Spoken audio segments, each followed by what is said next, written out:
Every Saturday தம்பிக்கு swimming class இருக்குது. But இன்னைக்கு காலையில் எந்திரிக்கும் போதே பார்த்தீங்கன்னா கொஞ்சம் குளிர் காற்று மாதிரி அடிச்சிட்டு இருந்துச்சு. கொஞ்ச நேரத்தில் மழையும் தூர ஆரம்பிச்சிருச்சு.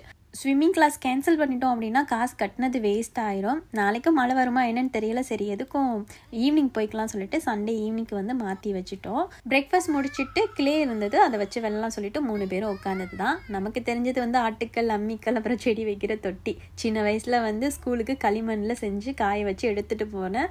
90s கிட்ஸ் யாராவது பார்க்குறீங்கன்னா கமெண்டில் சொல்லுங்கள். கிளே வச்சு விளாண்டுட்டு இருந்ததுலேயே 1 மணி நேரம் சூப்பராக போயிடுச்சு. அதுக்கப்புறம் லஞ்சுக்கு வந்து தட்டைப்பயிறு சாதம் வந்து செஞ்சுருந்தேன். பயிர் வந்து ஊற வைக்கல.